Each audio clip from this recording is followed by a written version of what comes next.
Hey guys, good morning. This is Monday, December the 25th, 6th, 7th, Monday the 28th. Gonna bring you guys up to speed on what's going on. If you notice, I'm sitting outside, so that's a good thing, but you guys didn't tune in to hear about me, tuned in to hear about my lovely wife. It's good news on the horizon, guys, very good news. So stay tuned and let me bring you up to speed. Go ahead and hit that like button, subscribe, ring that notification bell, and leave us a comment.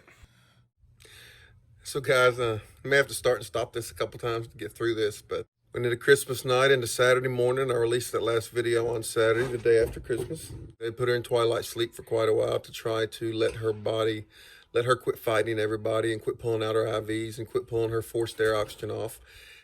Her heart rate dropped too far, so they had to pull her out of her twilight sleep and put her on soft restraints. This was Christmas night into Saturday. That Saturday morning, the 26th, is when that happened.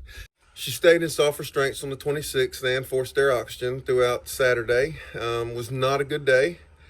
A lot of fighting, a lot of thrashing, very much out of altered mental state. And every time they would try to take out of their strength, she would be fine, and then give it a little while, she'd pull out an IV. She was out of her mind. It's a COVID deal, and her oxygen would drop, and then that would make her mental symptoms worse.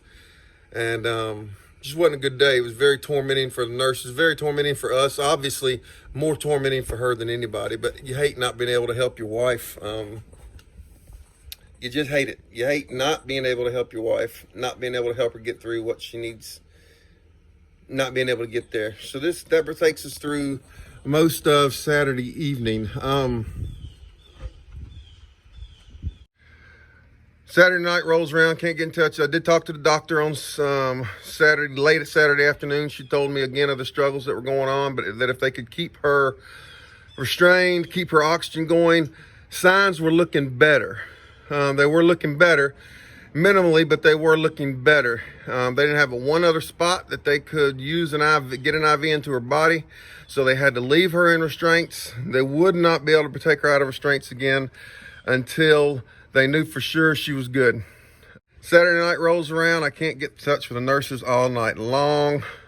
Sunday rolls around, I can't get in touch with the nurses, I can't get in touch with the doctors, they don't call me, I can't get anybody to answer my phone. Bless that fellow's heart that's working the front desk at the hospital, because come Sunday about noon, he started getting the bad side of me. And he's very patient. He understood. And I basically told him I was going to be up there, and it was not going to go well. I didn't care what was locked down in the hospital. Somebody was going to tell me when I got there what was going on with my wife. It's been almost 26 hours now. And then finally he got in touch with my wife's nurse, which was Angelica.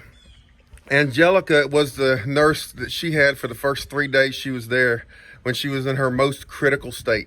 And Angelica says, no, James is fine. I know James very well. She said, tell Mr. James that I will call him. Let me get through what I'm doing with my patients, and I will call him. And he came back and told me that. I said, okay, as long as Angelica's there, I'll deal with it. She called me about 20 minutes later. And she said, Mr. James, what's going on? And I said, well, Angelica, I'm trying to figure out what's going on with my wife. I hadn't heard from anybody in 26 hours. This is now yesterday.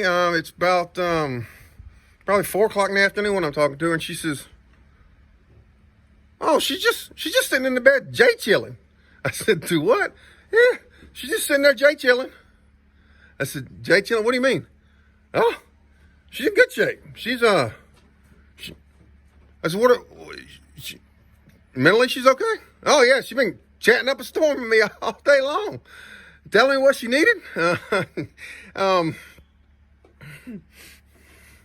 Just telling me what she needed, and when she needed pain meds, and when she needed this, and what about the oxygen? No, she's not on forced air oxygen anymore. She's just got a nasal cannula in her nose like everybody has when you go in. She went from 60 liters of oxygen on Saturday night, sometime through Saturday night into Sunday morning. It dropped from 60 liters of oxygen forced air to 3 liters of oxygen on the nasal cannula. Self-breathing. And So it was amazing. Again, it's another miracle. And for Angelica, just say she's day chilling.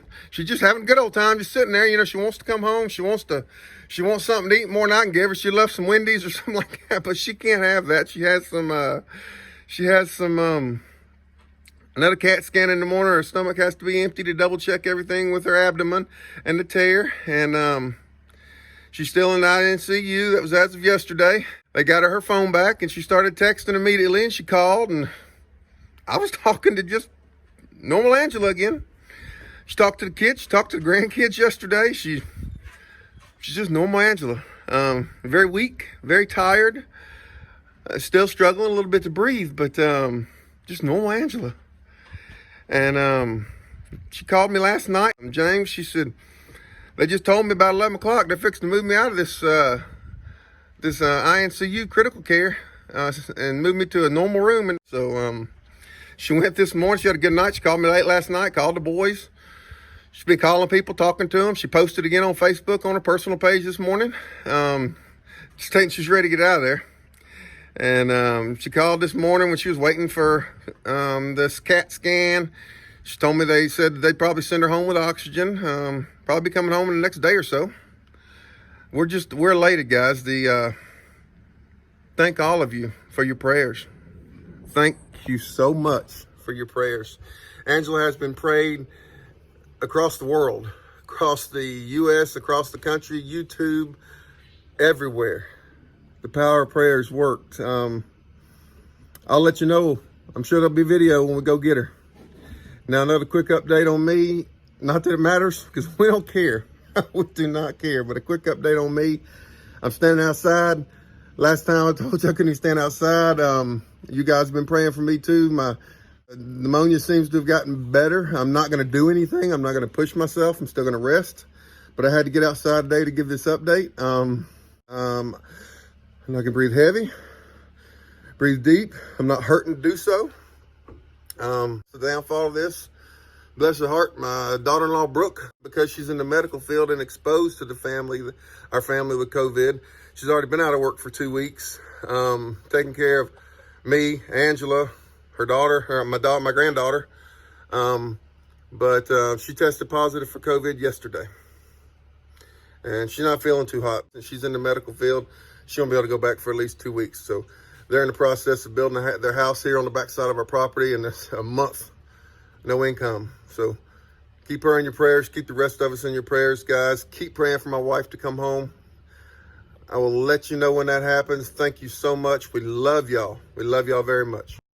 Hey guys, if you want to see more from us, please like, subscribe, and ring that notification bell and see what we have going on. We love y'all.